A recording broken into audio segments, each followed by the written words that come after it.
हाय, good evening. वैसे ही बैठे बैठे सोच रहा था कि ज़िंदगी क्या है। बहुत लोगों ने लिखा है ज़िंदगी के ऊपर। कोई कहता है ज़िंदगी किसी की जुल्फ़ के सर होने में ही ख़त्म हो जाती है।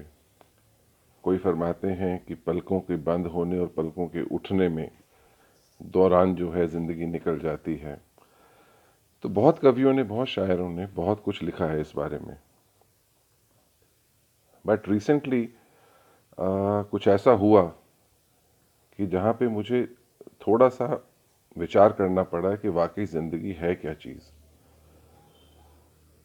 मैं किसी के साथ गया हुआ था फूल फूल उठाने मतलब किसी की डेथ हो गई थी तो उनकी जो लास्ट रिमेन्स जो हैं वो लेने जाते हैं। फूल चुगना कहते हैं हमारे पंजाबियों में। तो वहाँ से after that ceremony while we were coming back, तो वो फूल जो हैं वो रखे जाते हैं। वहाँ पे एक लॉकर रूम है जब तक आप हरिद्वार नहीं जाते। So I was holding that bag, क्योंकि वो जो धो के जब डालते हैं अस्थियों को तो बैग जो है उसमें डाला जाता है और बैग गीला रहता है। तो मैं उस बैग को जो है पकड़ के चल रहा था। साथ में बुज़ुर्ग जिनके यहाँ पे ऐसा हादसा हुआ था वो चल रहे थे। तो जब मैं रख रहा था वहाँ पर तो बुज़ुर्ग ने मुझे कहा कि मुझे इस बैग को पकड़ने दो। बहुत ठंड थी, बहुत ज़्यादा ठंड थी उस सुबह। So he held that bag in his hands for few seconds. हथेलियों के ऊपर ऐसे रखा हुआ था और फिर उन्होंने कुछ सेकंड के बाद मुझे पकड़ा दिया और कहा कि इसे वहीं रख दें। मैं आ, थोड़ा शॉक में भी आया, एक अचंबा हुआ कि why he has done it. हाथ वापसी में उनका हाथ पकड़े मैं जब बाहर आ रहा था तो मुझे लगा कि मैंने कुछ सुना है। और जो उन्होंने कहा वो एक लाइन कही थी कि हथेली में सिमट गई। I was I don't know like what kind of a feeling I went through at that point of time.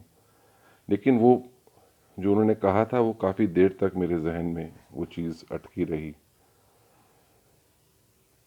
तो 2 दिन से जो है मैं उसी चीज़ के बारे में सोच रहा था कि इंसान जो है आखिर में इन हथेलियों में सिमट जाता है। तो उसी के ऊपर मैंने कुछ लिखा है, उसका टाइटल है हथेली में ज़िंदगी। आज ऐसे ही किसी से वैसे ही ज़िंदगी को ले एक गुफ्तगू छिड़ गई। कोई शायराना अंदाज में जुल्फ का झटकना ले आया तो कोई किसी की आंखों के किस्से उधार ले आया। हर कोई जिंदगी का मतलब तलाश ले आया, अपने अंदाज में अपना हिसाब ले आया। तभी एक शख्स जो लगता था कि जी चुका अपनी जिंदगी, रिक्शा से उतर हाथों में एक कलश बीच बाजार ले आया। शायद अपने किसी अपने का संस्कार कराया। गली से गुजरते और कुछ हमारी बात सुनते वो पलटा और फिर हमारी ओर आया। बोला बोला कि मैं ना जानता कि क्या है जिंदगी का सार, पर जिंदगी शायद वो नहीं जिस पर तुम्हें है इतना खुमार। जिंदगी, वो शख्स बुजुर्ग समझा रहे हैं, जिंदगी एहसास है विश्वास का जो थाम तुम्हारे हाथों को आता पहली बार किसी के मन में। जिंदगी मुस्कान है जीवन का, जिंदगी मुस्कान है जीवन की जो देख तुम्हें आती है पहली बार किसी के मुख पे। जिंदगी पहचान है होने की जो देख तुम्हारी आंखों में आती है पहली बार किसी की आंखों में। जिंदगी उपहार है जीने का, जिंदगी उपहार है जीने का, जो देते तुम किसी को उस सफर में, उस मंजिल तक, जो हुआ शुरू हाथों से और सिमट गया हाथों में। बस इतना कह वो बुजुर्ग लिए कलश हथेली पर निकल गया किसी गली में।